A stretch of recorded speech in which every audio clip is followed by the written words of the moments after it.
Amahubo chapter 121 sifunda uverse 3 uthi akayikuvuma ukuba unyawo lwakho lushelele okulondolozayo akayikozela. Verse 4 bheka olonda uIsrayeli akozeli akalali.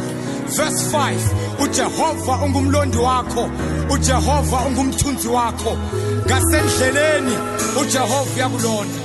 Lalela mzalwane wami, usekhaya namhlanje kukhona izinto ezingahambi kahle bomini bakho, kukhona izinto ezibekelwe nguSathane, kunama trap okunezinto uSathane akuvalela ngazo. Kodwa ngifuna ukutshela namhlanje ukuthi uJehova akozeli akalali. Sisahlabelela lengoma siyabeka ukuthi uJehova sesizulwini, mntaka baba kangeke avume ngawe. Bangazama abantu ukuzenza izinto kodwa uThixo ngavumanga, akusose kwenzakala into. Lalela, uJehova ungumlondi wakho. Leyo nto leyo ibese engqondweni yakho nasemcabangweni wakho ukuthi yena akavumi. Phakama uthi ngeke avume uJehova, ngeke avume uSimakade, akavumi ngobomi bakho, akavumi ngempilo yakho, akavumi ngefamily yakho, akavumi ngabantwana bakho, akavumi ngeproperty yakho, akavumi ngobomi bakho. uJehova akangeke avume, akangeke avume. Le situation obhekene nayo angeke uJehova avume. Thank you Jesus. Ngoba wena ubiyelwe,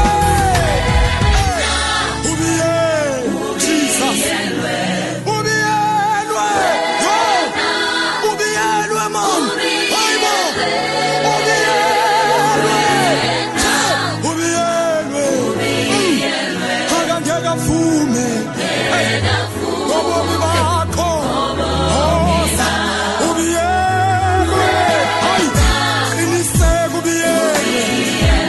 Ushilwe swini lakho Jehova,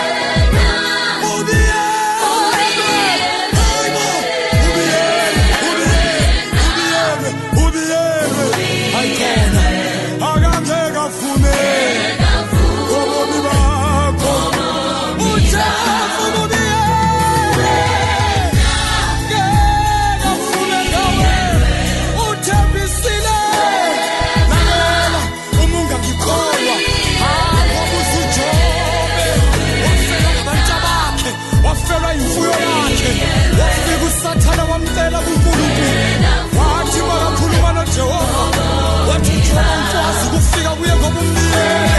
Lalela, umusindisi ubiyele.